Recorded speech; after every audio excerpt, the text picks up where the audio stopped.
Assalamualaikum warahmatullahi wabarakatuh. Selamat pagi semuanya. Bagaimana kabarnya hari ini? Baik, kita akan melanjutkan materi pembelajaran kita tema 3, subtema 2, pembelajaran 6. Sebelumnya, kamu telah berlatih bagaimana melakukan wawancara. Sekarang, kamu akan belajar menulis laporan yang baik tentang hasil wawancara. Sebelumnya, kamu telah belajar bagaimana membuat pertanyaan yang baik untuk wawancara. Kamu juga telah menyortir pertanyaan, berlatih melakukan wawancara dengan teman, dan mengetahui sikap dan keterampilan dalam melakukan wawancara. Kita bahas kembali ciri-ciri pertanyaan yang baik, yaitu pertama, sesuai dengan topik. Nah, jadi ketika kalian akan melakukan wawancara, kalian tentukan terlebih dahulu temanya. Nah, kemudian kalian membuat daftar pertanyaan yang sesuai dengan tema kalian ya. Kedua, jawabannya bukan iya dan tidak. Jadi, ketika kalian melakukan wawancara, jangan sampai pertanyaan kalian itu hanya dijawab iya atau tidak saja oleh narasumber, karena tidak akurat. Kemudian yang ketiga, antara pertanyaan berkesinambungan. Jadi, dalam pertanyaan itu, antara pertanyaan pertama, kedua, dan ketiga itu sama, yaitu sesuai dengan topiknya. Kemudian, menggali lebih banyak informasi. Kelima, bahasa yang benar. Jadi kalian ketika wawancara atau melakukan wawancara, kalian gunakan bahasa yang baik dan benar. Keenam, pertanyaan fokus atau tepat sasaran. Dan ketujuh, diawali dengan apa, siapa, di mana, kapan, mengapa, dan bagaimana. Ini sudah pernah dibahas ya. Kita lanjut. Di sini ada cara menulis laporan berdasarkan hasil wawancara. Nah, ada format menulis laporan hasil wawancara. Pertama, ada latar belakang. Dari latar belakang itu, kalian menuliskan alasan melakukan wawancara. Contohnya, kami siswa kelas 4 mendapat tugas untuk melakukan wawancara tentang tumbuhan dan hewan kepada masyarakat di sekitar tempat tinggal kami. Nah, jadi di latar belakang ini kalian menuliskan alasan kalian melakukan wawancara ya. Kedua, formatnya itu maksud dan tujuan. Dari maksud dan tujuan ini, kalian tuliskan maksud dan tujuan untuk apa kalian melakukan wawancara. Contohnya, tujuan dari kegiatan ini adalah untuk menggali informasi lebih lanjut dan memperdalam pemahaman kami tentang berbagai hewan dan tumbuhan di sekitar tempat tinggal kami, yang meliputi karakteristik tumbuhan dan hewan, dan kaitannya dengan tempat hidupnya, serta hak dan tanggung jawab terhadap lingkungan. Ini contoh dari maksud dan tujuan ya, jadi tujuan dan maksud kalian itu dituliskan di bagian kedua ini. Ketiga, topik wawancara. Nah, pada topik wawancara ini, kalian menuliskan topiknya. Contoh, misalnya kalian nanti akan mewawancara tentang hewan, maka kalian tulis hewan di sekitarku. Atau di sini contohnya tumbuhan dan hewan di sekitarku. Kemudian, format berikutnya, yang keempat, adalah waktu dan tempat kegiatan.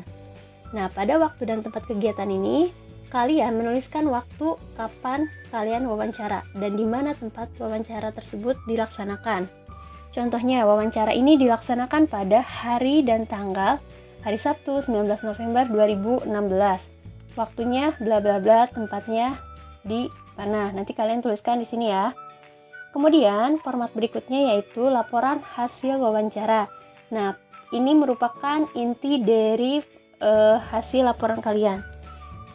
Kalian tuliskan di sini narasumbernya, pewawancara, dan hasil wawancaranya. Contohnya di sini narasumbernya. Narasumber itu berarti orang yang diwawancarai.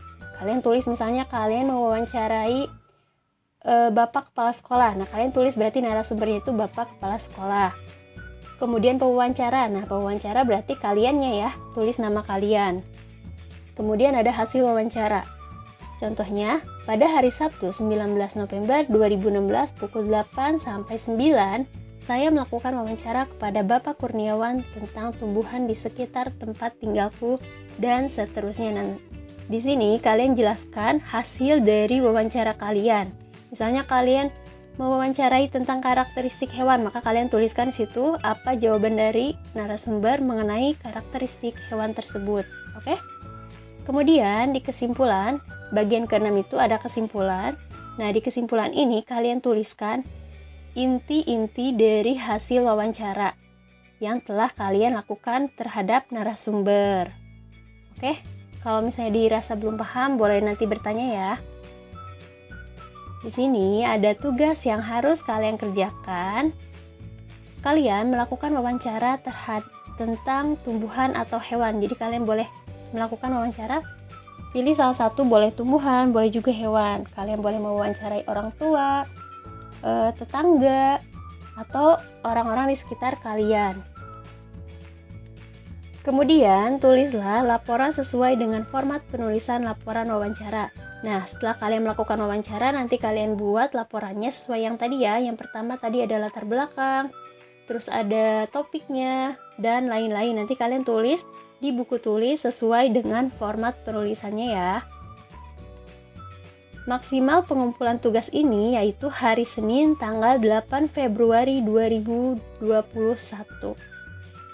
Jadi maksimalnya itu terakhir dikumpulkan hari Senin ya untuk tugas ini.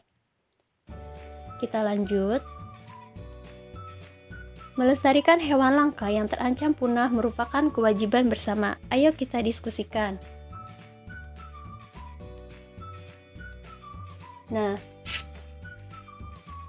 di buku kalian halaman 92 ada sebuah teks tentang lestarikan hewan langka. Silakan kalian baca terlebih dahulu. Dan ini ada soal, kita isi bersama-sama ya. Pertama, mengapa kita perlu melestarikan hewan langka?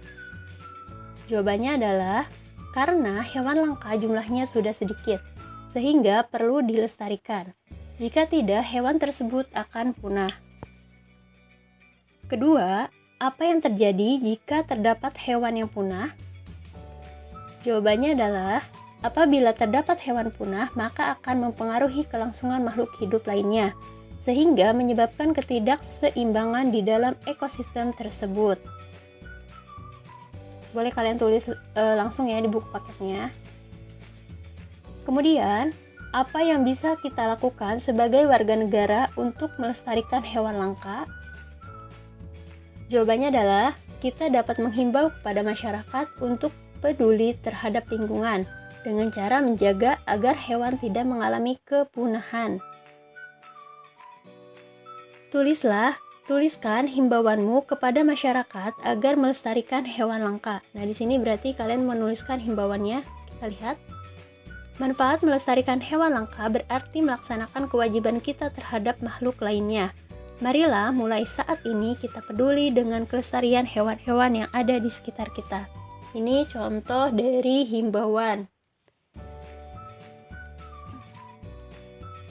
Berikutnya, apa kaitan antara kewajiban sebagai warga negara dengan pelestarian hewan langka?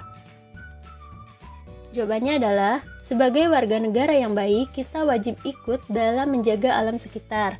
Contohnya ialah hewan yang punah. Kita harus berusaha untuk mencegah kepunahan supaya alam kita terjaga keanekaragaman flora maupun faunanya. Dan terakhir, apa yang terjadi jika kewajiban tersebut tidak dilaksanakan? Nah, jika kewajiban warga negara dalam pelestarian hewan langka tidak dilaksanakan, maka hewan akan mengalami kepunahan dan keragaman fauna akan berkurang. Jadi, hak dan kewajiban kita terhadap hewan langka yaitu kita melestarikan hewan tersebut dengan cara kita merawat, terus kita melindungi hewan-hewan tersebut dari para pemburu liar. Cukup sekian pemaparan materi dan pemaparan jawaban tentang hak dan kewajiban kita terhadap hewan langka. Diingatkan kembali untuk tugasnya yaitu kalian membuat hasil laporan wawancara mengenai hewan ataupun tumbuhan. Jadi kalian nanti melakukan wawancara mengenai misalnya karakteristik hewan atau tumbuhan. Nah, dan terakhir dikumpulkannya itu tanggal 8 Februari atau hari Senin depan. Oke? Akhir kata, wassalamualaikum warahmatullahi wabarakatuh.